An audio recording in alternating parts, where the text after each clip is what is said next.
Hey guys, Matt Laidlaw here, coming to you from Laidlaw's Harley-Davidson, LA area's oldest, largest, and finest Harley-Davidson dealership. So my review today is going to be on the brand new 2018 CVO Road Glide. This is one of the hottest bikes this year. There's a lot of buzz going around about this bike this year. Even in spite of the brand new Softail family, this bike is getting a lot of attention. So let me do a walk around on this thing to start us off first. So the biggest thing this year, guys, both literally and figuratively speaking, is the 21-inch wheel on the front of this bike this year. So this is the first time that Harley-Davidson has ever done a 21-inch wheel on a bagger like this. Now they've done it on the Sportsters with the spoke wheels and on the Dynas and the Softails before, but nothing like a big mag wheel on a touring bike like this before. The other big thing that they did this year is the CVOs all came with a 117 cubic inch engine. So that's up 3 cubic inches from last year's CVOs at 114 cubic inches. So you got this two-piece seat here that has orange stitching. There's a lot of detail on these bikes this year, and I'm going to link my more comprehensive walk around on these bikes that I did at the dealer show, and I show all three colors as well. The rear end, you got nothing really new here. You got Harley-Davidson CVO rear fascia where you got the light bars in between the fender and the saddlebags.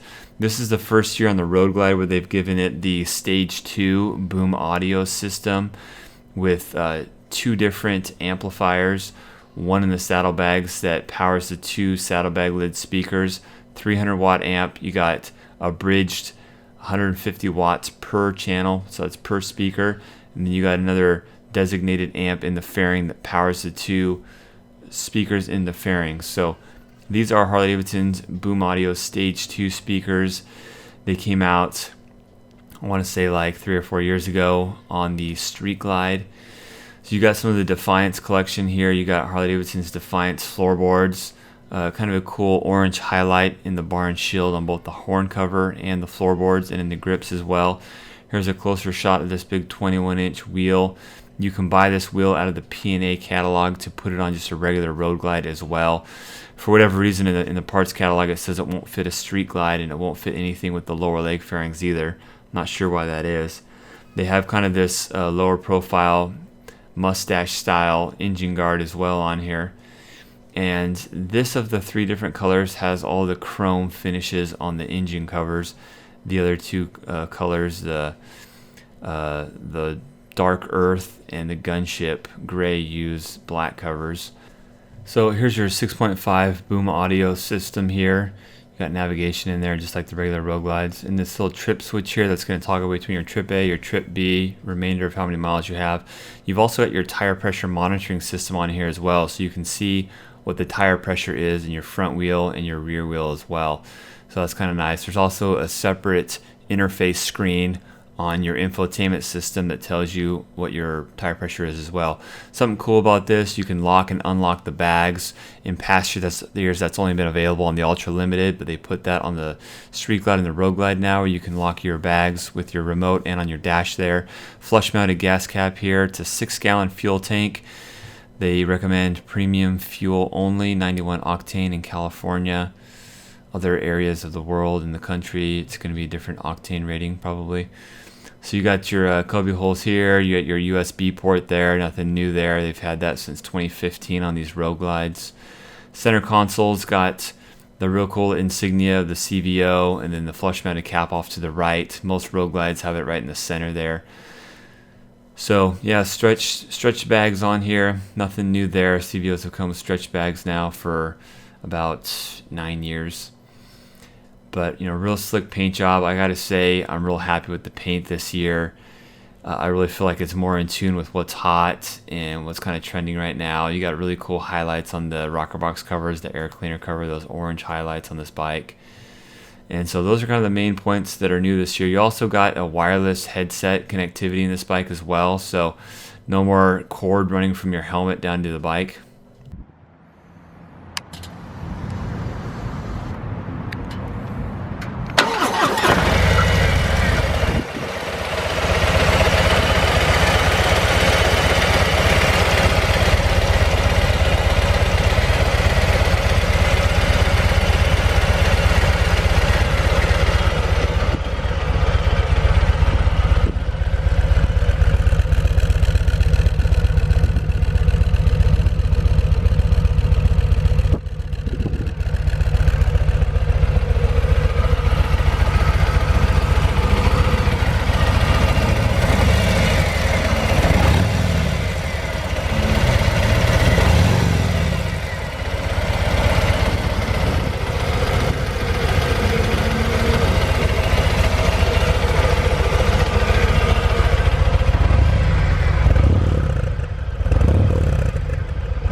So I want to give you guys a shot of the new wheel kit that Harley-Davidson came out with this year, which is the wheel kit that is stock on this new CVO Road Glide. It's called the Knockout Custom Wheel Kit, and this comes with both the wheels, the front and rear, the rear being an 18-inch and a 21-inch in the front. So this will upgrade your 2017 or 18 Road Glide Custom or Road Glide Standard to a 21-inch front and 18-inch rear. So this is a pretty complete kit. It comes with suspension and everything too, and you have to purchase a different fender and then rotors as well to make it all match and everything. But this will only fit a 17 and later FLTRX or FLTRXSE, so Road Glide or Road Glide Special. I'm not sure why it won't fit the Street Glide, but according to the book, it won't fit a Street Glide, and it won't fit anything with lower leg fairings either. You can get the wheel in two different finishes, the all black or the contrast chrome and black two-tone. Here's a shot of the kit. You got the 18-inch rear wheel and the 21-inch front wheel. You got to get the fender as well. And then it comes with suspension. It's one of the things, guys, when you go and you buy a bike and you decide you want to do a 21-inch wheel, most people just throw a 21-inch wheel without readjusting the suspension. And those big wheels, they make your bike handle like crap. And that's something that I always tell people that people don't realize is, yeah, you can put a big wheel on the front, but then your bike won't handle and perform anywhere near how it's going to perform with just the stock stuff on, or if it's sprung correctly with the proper forks, suspension on it and everything. So here's a shot of the colors that are available for the bike. This is the Gunship Gray. I'll put a link to my video that I did that shows all the colors in more of a comprehensive detail. So this is the Orange Lava. This is the color that I'm using in this video. And the last one is, I believe it's called Dark Earth or Black Earth. And it's kind of a transitional color where depending on what angle and what type of a light angle you see it at, it kind of changes colors a little bit in shade. Nice color. So here's a comparison of three different models: the CVO Road Glide, the Road Glide Special, and the Heritage Classic. So we got a price tag on the CVO Road Glide of about 41 grand. The Road Glide Special is about 26, and this Heritage Classic is about 20,000. So a question I get asked a lot is if you can take a regular Street Glide Special 107 and bump it up to 117. And the answer is no. And the reason is the stroke is different in the bottom end of the Road Glide. So you got the 4.5-inch stroke in both the Heritage and the Road Glide, because they've got the 117 and the 114 cubic inch engines. The Road Glide Specials that come with the 107 from the factory, the biggest with Harley-Davidson's kits, the biggest you can bump it up to is a 114. They've all got the Milwaukee 8 engine, but you can see there that if you look at the bore and the stroke, that kind of tells you, that kind of paints a picture of where they get their displacement from. So the Road Glide has the biggest bore and the biggest stroke, whereas the Heritage has the biggest stroke but not the biggest bore. So you can bump that up with the Stage 3 kit to a 117 if you want. Compression ratio is 10.2 to 1 on the Road Glide. It's 10.5 to 1 on the Heritage. So these soft tails with the 114 have a little bit bigger, or a little bit more of a compression ratio, higher compression ratio.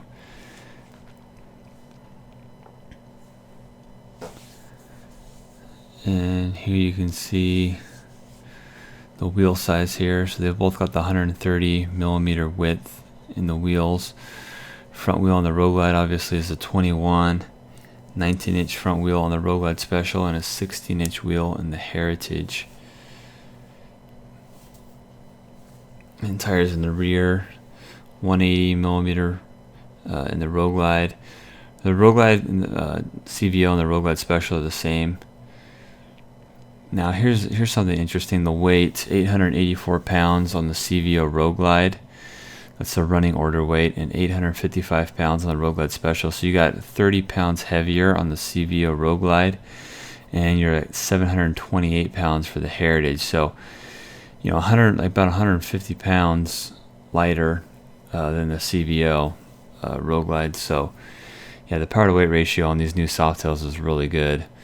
In case you're wondering, the Heritage or any of these Softails will blow away the CVOs even with the 117 just because of the weight difference.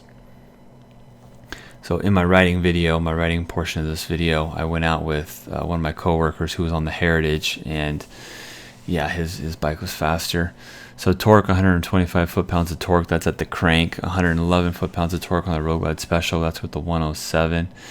And then with the 114 on the Softail, you're at 119 foot-pounds of torque.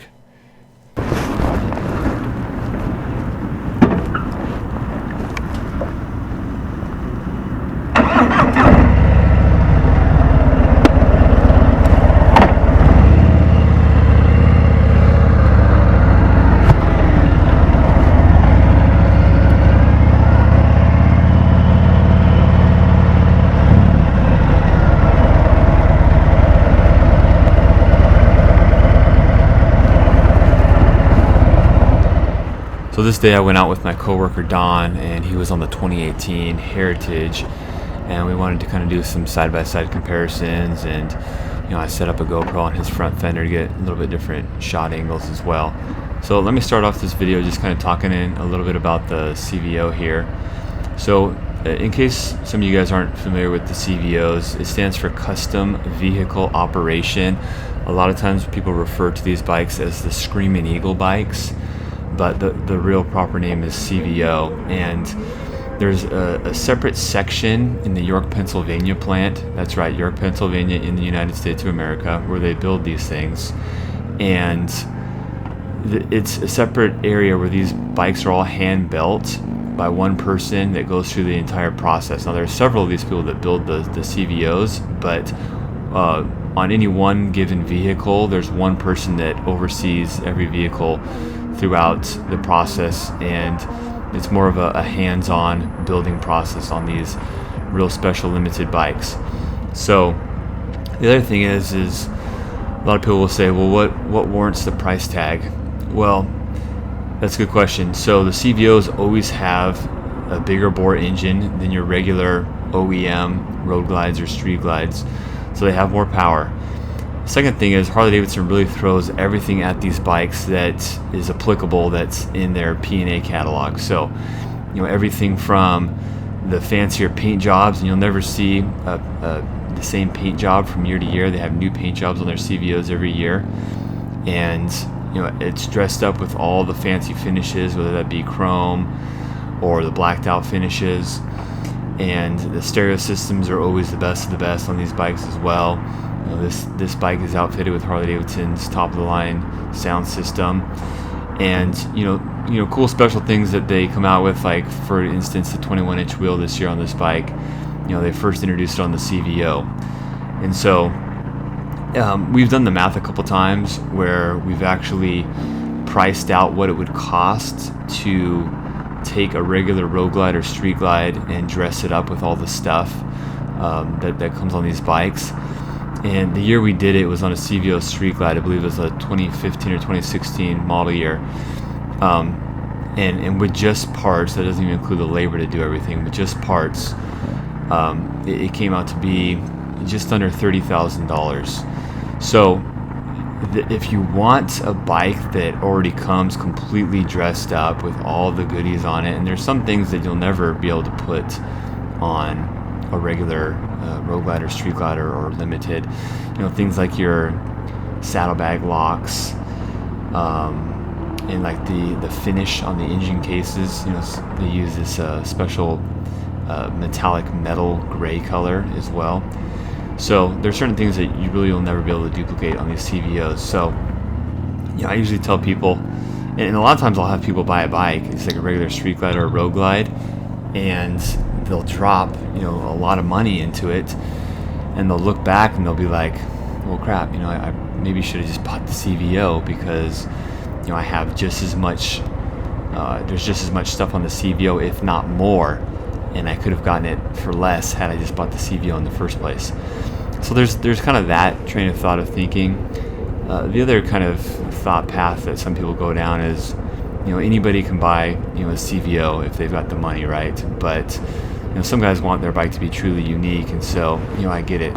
You're justified in buying a regular road glide or street glide and dressing it up and kind of making it your own. That way you won't you truly have a one-of-a-kind bike, as opposed to a CVO that there will be several others in the world, not a lot, but there will be others out there. So I think the big question this year is going to be how this new Road Glide handles with the big 21-inch wheel. And I've ridden a lot of bikes over the years that people have brought in and built that have bigger wheels, 21-inch, 23-inch wheels. And the problem is that I've kind of mentioned before is these aftermarket companies that manufacture these big wheels, their only concern is that it looks good and that it fits between the two forks and that it will bolt onto the bike. Other than that, there's really no thought as to how it handles, how it performs with the stock suspension or anything like that. So, chances are, if you buy just any old street glide, if you buy a street glide and you buy just any old front wheel, the thing it bounces around. The suspension has a hard time keeping that front wheel planted. It creates a bad gyro effect, so the bike doesn't handle well. It no longer brakes very well. It doesn't accelerate very well. And so for that reason, and for those of you who watched my video on my last bike I had, my 2014 Street Glide Special, I made it a point to tell everybody why I didn't change the size of the wheels. I like to ride my bikes hard. I like to go up the canyons and be able to have that performance, the braking, the acceleration, and everything. And with those wheels, you can't do it. And a lot of guys will tell me, oh, the 23-inch wheel, it's no problem. The bike still handles just fine. That's complete BS. That's nonsense. There's no way it does. Yeah.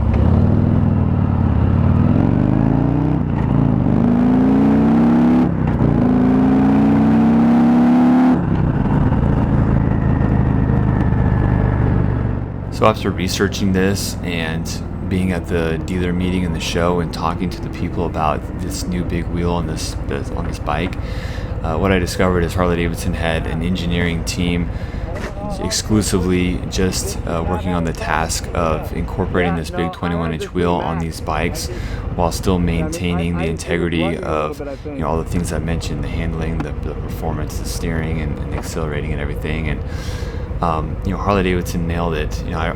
This is by far the best handling bagger that I've ever been on with a big 21-inch wheel.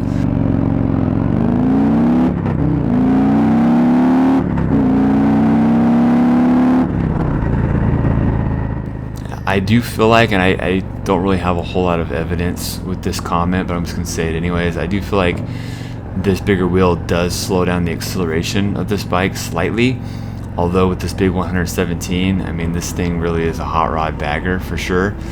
But, for what it is, and with a big, wheel up front like it has, this thing gets up and goes. And I think the handling, is slightly more sleepy as compared to, the bikes with like the 19-inch wheels. For having a 21-inch wheel, I really don't think like it takes away from the overall performance and handling of the bike. I feel like I could whip this thing around pretty dang good. Usually what you find with these bigger wheels is you really got to start braking a lot earlier than you would otherwise. You really have to take turns a lot slower than you would otherwise. And that's just, that's more of that is just evidence that the suspension isn't correct with those bikes. Just throwing a bigger wheel on the bike without changing the suspension at all. But I can tell Harley-Davidson really did do their homework and spend a lot of time in making sure that this front end would handle properly, even with this bigger wheel on it. So, yeah, I was definitely pleased with this thing. There were some times where I completely forgot that I was riding, a bike with this big wheel on it. I will say too, guys, that as Don and I took these bikes out, the Heritage, even though it's only a 114 as opposed to this 117 that I'm on, the Heritage smoked this bike, pretty easily. And a lot of that is mostly due to the weight. Even though, Don's probably 50 pounds plus heavier than I am, it's just the lower weight. That Heritage, I think, is between 150 to 200 pounds lighter than this big CVO Road Glide. That makes a big difference in the acceleration and how these things handle. That Heritage is more of a flick around bike. And a lot of questions I get right now is people want me to compare the Heritage to the Heritage to the Road King. And I'll just say right now, and I'll go into it in greater detail in future videos, but if you want something that you can just ride a lot more aggressively, then the Heritage is going to kind of be your best bet. However, the Heritage is a smaller chassis, smaller frame. You're not going to have as comfortable of a straight arrow down the freeway, high speed, long duration ride that you're going to have on the Road King. So if you're looking for a bike that has the conveniences of the storage and the windshield from the factory, and still maintains some higher performance handling characteristics about it, then the Heritage is probably a good bet for you. So the overall ride quality on this thing, I'd say, is very good. Harley-Davidson made a pretty significant suspension improvement in the 2017 model year, and that technology with the dual bending valve system in the front is still on this bike, and the emulsion chamber coilover shock in the rear is on here. It's a knob adjustable rear suspension. If you ride 2-up, you're definitely going to want to adjust the rear suspension, adjust the preload in there so that it reacts and handles proficiently. So yeah, who I'd recommend this bike for, anybody that really wants a real flashy, high-end, hot rod, bagger style motorcycle. There's really, I'm trying to think of a competitor that even comes close to this high caliber of a custom bagger, and there's really none out there. I know Victory had their it was like their Street Glide knockoff that was I think they call it like a cross tour or something like that had a big 21-inch wheel in the front. It's like a Magnum X or something like that. But even that, the finishes and the stereo and the infotainment system on this, it was even that was nowhere near what this is. And the price point was quite a bit less on that bike as well. But really the biggest competitor this bike has is the Street Glide CVO. And the Street Glide CVO, if you're between this and the Street Glide, I would say, which one do you value more? Do you value that bigger, awesome looking 21-inch wheel, or do you value the extra 2 speakers that come on the CVO Street Glide this year? So it's either the wheels or the stereo system. The Street Glide this year has a 6-speaker 900-watt system on it that it just absolutely cranks. So yeah, for the guy that wants a bagger, that wants top of the line cosmetics, I mean, this thing is beautiful. I mean, the profile and the overall look, every last detail on this bike has been special touched in some way. If you're looking for that type of a treatment on a motorcycle, this thing is pretty dang hard to beat. The 117 definitely packs a punch. When you spin that throttle, it definitely has a ton of torque, and you got plenty of top end too. When you're out on the freeway and you roll it on, it'll pick up, and you have good top end acceleration as well. One thing I will say is I can definitely tell that this engine is detuned. If you were to put just a new map, throw a tuner on there, and maybe put a free-flowing exhaust, you could really wake this thing up a lot. If you wanted to put like a different cam in it. This is more of a low-end torque type of a cam, which suits this bike really well, especially with the RPM range that I think most people are going to run this thing at. But if you really wanted to wake it up, you could throw like a higher horsepower cam in. I'll comment real quick just because I am making the comparison between this and the CVO Street Glide quite a bit. Another big difference is kind of the age-old question: what do you prefer? Do you prefer the shark nose fairing, as it's nicknamed on the Road Glide, or do you prefer the batwing fairing, as it's nicknamed on the Street Glide? And my personal preference is I like the batwing fairing better, and that's 100% just a personal preference. I will say that you've got the dual headlamps on the Road Glide. That's more of a reflector style LED that gives more of a fog light type of a illumination on the road. The Street Glide CVO has the LED daymaker that's more of a concentrated straight punch. But just speaking just the fairings specifically, I just like the smaller fairing that comes on the Street Glide.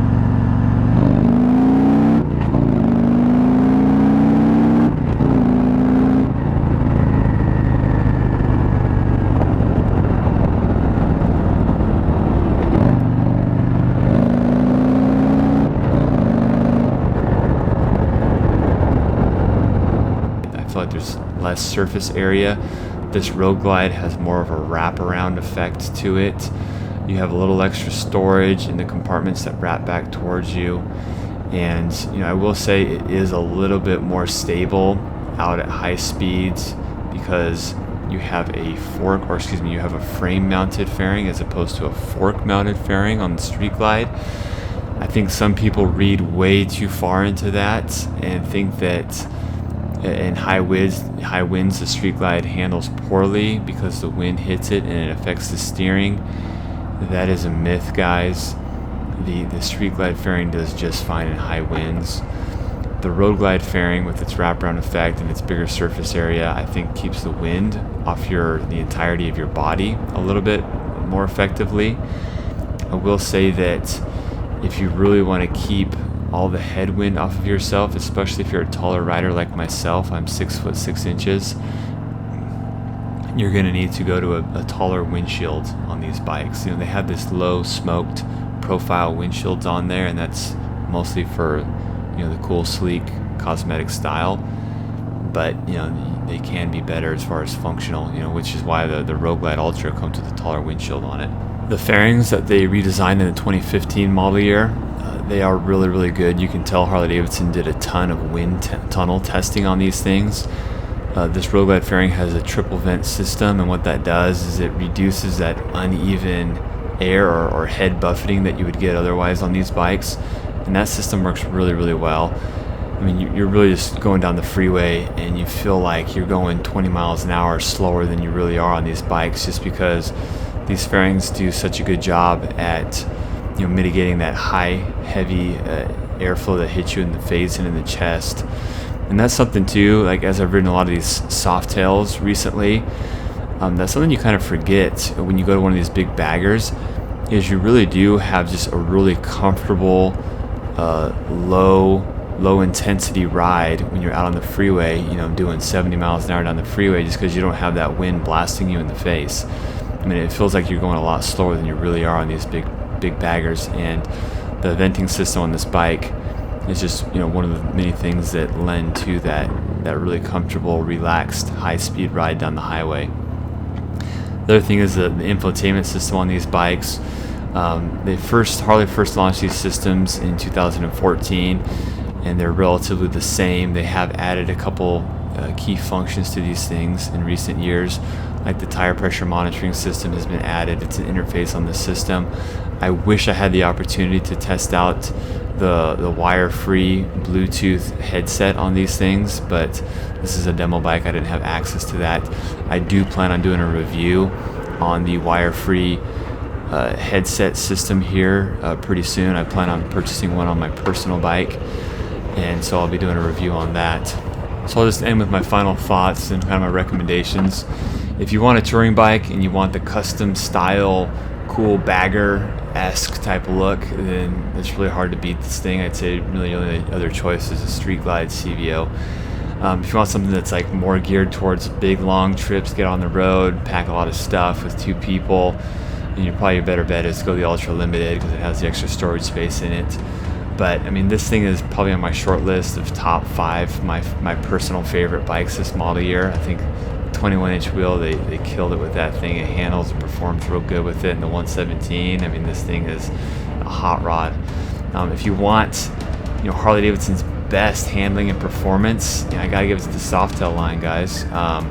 If you want something that you can really crank on and ride hard and flick around and just throw around like a rag doll, I mean, the Heritage would beat this bike, and really all the Softails for that matter, like your Fat Bob and everything. Yeah.